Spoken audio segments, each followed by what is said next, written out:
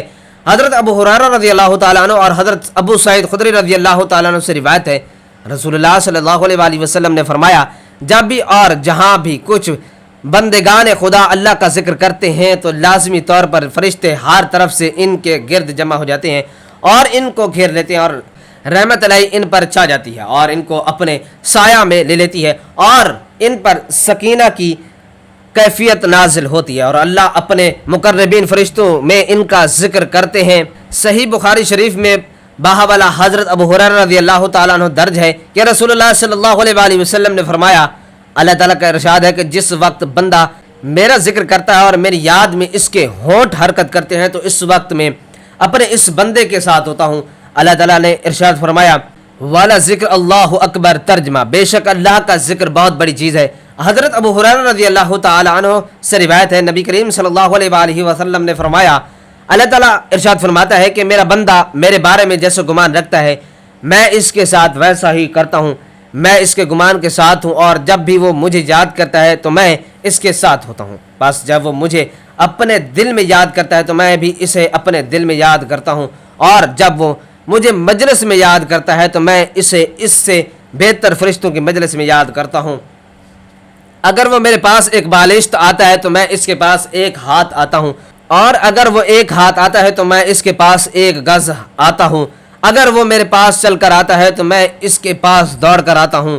حضرت ابو الدرداء رضی اللہ تعالی عنہ سے روایت ہے، رسول اللہ صلی اللہ علیہ وآلہ وسلم نے فرمایا، کیا میں تم کو وہ عمل بتاؤں جو تمہارے سارے اعمال میں بہتر اور تمہارے مالک کی نگاہ میں پاکیزہ تر ہے اور تمہارے درجوں کو دوسرے تمام اعمال سے زیادہ بلند کرنے والا ہے اور اللہ کی راہ میں سونا اور چاندی خرچ کرنے سے بھی زیادہ اس میں خیر ہے اور اس جہاد سے جو بھی زیادہ تمہارے لیے اس میں خیر ہے جس میں تم اپنے دشمنوں اور خدا کے دشمنوں کو موت کے گھاٹ اتارو اور وہ تمہیں ذبح کریں اور شہید کریں۔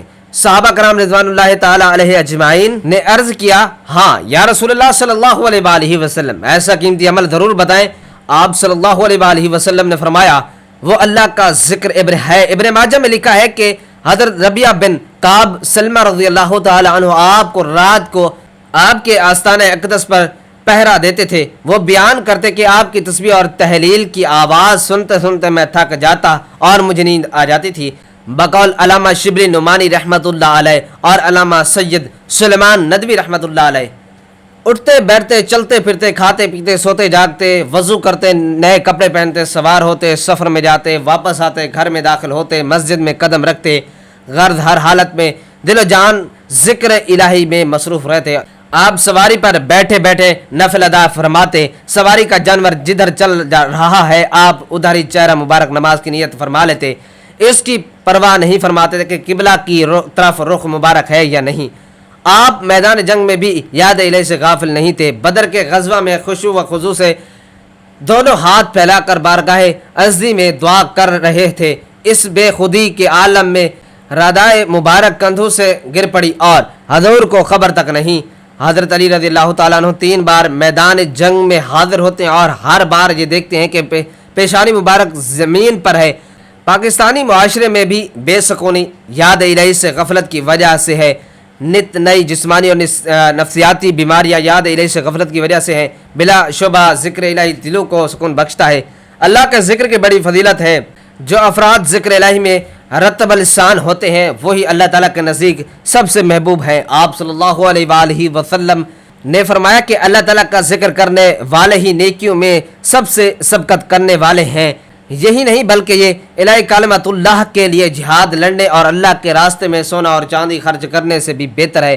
نیز اللہ رب العالمین کے نزدیک سب سے پاکیزہ اور درجات کے بلند کرنے کا ذریعہ۔ اللہ تعالی ہمیں تسبیح و تحلیل اور ذکر و اذکار میں مشغول رہنے کی توفیق عطا فرمائے، آمین۔ ناظرین، ہم جان لیتے ہیں کہ آپ نے اللہ تبارک و تعالیٰ کا وہ کون سا نام پڑھنا ہے اور کیسے پڑھنا ہے۔ تو ناظرین، جب آپ رات کو سونے کے لیے بستر پر جائیں تو کوشش کرنی ہے کہ آپ نے اپنے کسی بھی مقصد کے لیے، کسی بھی حاجت کے لیے، کسی بھی مشکل پر یا پریشانی سے نکلنے کے لیے، خاص طور پر اپنے حق میں فیصلے کے لیے اور اپنی خواہشات کی تکمیل کے لیے اللہ تعالیٰ کی فوری مدد عرش پر حاصل کرنے کے لیے اور راستے سے ہر رکاوٹ فوراً دور کرنے کے لیے کوئی بھی ارادہ دل میں کرنا ہے، خواہ وہ اپنی خواہشات کو پورا کرنے کا ہو یا کوئی ناممکن کام کو ممکن کر دینے کے حوالے سے آپ کی حاجت ہو، آپ نے اس کی نیت کرنی ہے، اور اس کے بعد بہتر ہے کہ آپ باوضو حالت میں بستر پر لیٹیں، کیونکہ یہ ایک سنت طریقہ بھی ہے اور اس سے ثواب بھی ملتا ہے۔ تو باوضو حالت میں جب بھی بستر پر جائیں تو یہ بہت ہی مختصر اور آسان سا وظیفہ آپ نے پڑھنا ہے۔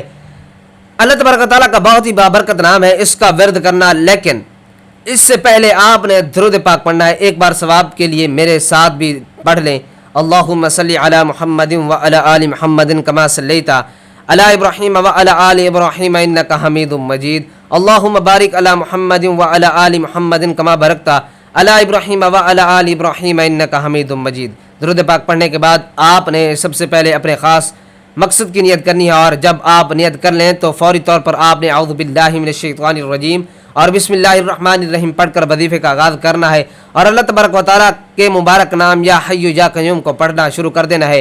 آپ نے اللہ تعالیٰ کے اس مبارک نام یا حی یا قیوم کو ملا کر پڑھنا ہے تو ایک شمار ہوگا، اسی طرح آپ نے اس کو صرف 21 بار پڑھنا ہے۔ جب 21 مرتبہ اللہ تبارک و تعالیٰ کے اس مبارک نام کو پڑھ لیں تو اس کے بعد آپ نے سورۃ الکوثر صرف 3 بار پڑھنی ہے۔ اللہ تبارک و تعالیٰ کے نام کا ذکر کرنے کے بعد آپ نے استغفار لازمی کرنا ہے، کیونکہ استغفار کا پڑھنا انسان کو اللہ کے قربت میں لاتا ہے، اور کہا جاتا ہے کہ اللہ اپنی مدد سے اپنے بندے کی پریشانیوں کو دور کرتے ہیں۔ اول و آخر درود پاک پڑھ کر اللہ تعالیٰ کے اس مبارک نام کو پڑھنے کا معمول بنا لیں، انشاءاللہ فیصلہ آپ کے حق میں ہوگا، جیسا آپ چاہیں گے ویسا ہوگا۔ نبی پاک صلی اللہ علیہ وآلہ وسلم نے فرمایا، اللہ تعالیٰ کے اس مبارک نام کو رات کو بستر پر سوتے وقت پڑھنے سے صبح اٹھتے ہی اللہ تعالیٰ انسان کی ہر خواہش پوری کر دیتا ہے، اس کی ہر جائز مراد کو پورا فرمائے گا، انشاءاللہ اس کی خواہشات پر کن کا حکم فرما دے گا، اور اس کی مشکلات ختم کر دی جائیں گی، اس لیے آسانیاں پیدا کر دی جائیں گی، اور اس کے تمام مسائل حل کر دیے جائیں گے، جو اس کے دل کی منشا ہوگی وہ پوری ہو جائے گی۔ میری اللہ تعالیٰ سے دعا ہے کہ اللہ تعالیٰ میرا سننا اور آپ کا سننا اپنی پاک بارگاہ الہی میں قبول و منظور فرمائے، آمین ثم آمین۔ ناظرین، اپنے رزق میں برکت اور وسعت اور کشادگی کے لیے اللہ تعالیٰ کے 99 ناموں میں سے کوئی ایک نام کمنٹ میں ضرور لکھیے۔ اللہ تعالیٰ ہم سب کا حامی و ناصر ہو، آمین، جزاک اللہ۔